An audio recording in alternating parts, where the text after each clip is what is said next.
Després d'este passeig per este poble de la Vall d'Albaida, jo crec que és una hora perfecta per aprendre's una horxata. Així que això mateix han pensat també el Consell Regulador de Xufa de València, perquè han convidat a tot aquell que passe per la plaça de la Mare de Déu a aprendre's una horxateta. Veritat que sí, Pau?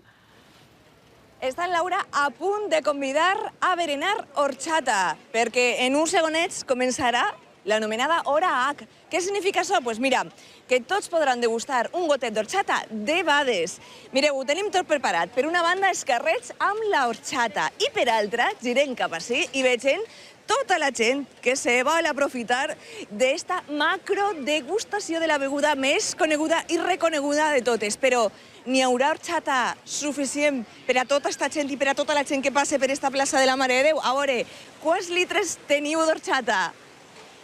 Mira, hasta que se acabe para todo el mundo. Tu calcules 100, 200, 300... 200 i pico, vores 300. El que està clar és que tot el que passi per ací tindrà el seu gotet d'horxata. Mireu, els primers de la fila ja estan esperant, així des de fa temps, des de fa molts minuts. A veure, quantes ganes tenim de beure horxata? Moltes. Per què mos ha agradat?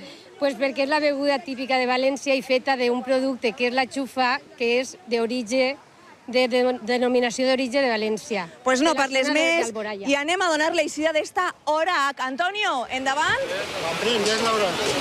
Ahí van els primers de la cua. Bueno, n'hi ha dos modalitats. Per una banda, poden agarrar un botellí i per altra, poden agarrar un gotet del que és la horxata típica de xufa amb denominació d'origen. A veure, Antonio, conta'm, per què se fa això?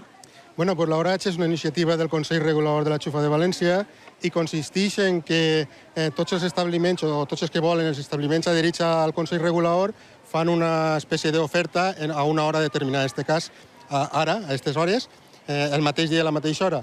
Uns donen horxata, altres regalen fartons, alguna consumició, un 2 per 1, cada un el que bonament vol, però tots a la mateixa hora. I és una horxata rica, no? Riquíssima, no? Podem veure ahí. Sí, la horxata és una meravella, és un líquid especial, és una beguda refrescant i amb una sèrie de propietats increïbles. Bé, vaig a preguntar a les tres dones perquè estan, mireu, amb el palmito así. Hola, vostè s'està tapant la cara. Això és que fa molta calor, ¿no? Cariño, porque hace calor, mi vida. Porque hace calor y como soy tan chiquitina, pues no puede ser. Nosaltres venim tots els anys. Molt bé, perquè esta horxata, bé, i debades, millor encara, no? Bueníssima. Bueno, a lo millor, si veniu en mi, no voleu colar-se. No. I són legals. Legals, no. Bé, el que anem a fer és aprofitar-nos, vindre, perquè este gotet està massa buit, no, Laura? Què penses tu? Sí. A veure si mos fan un gotet aixina. Sí. Mos fiquen una miqueta d'horxata.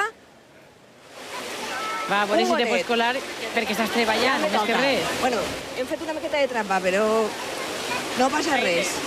Així tenim el nostre gotet d'horxata i tot el que vulgui tindre un com este ha de vindre així en la pròxima hora. Debades tota l'horxata que vulgueu.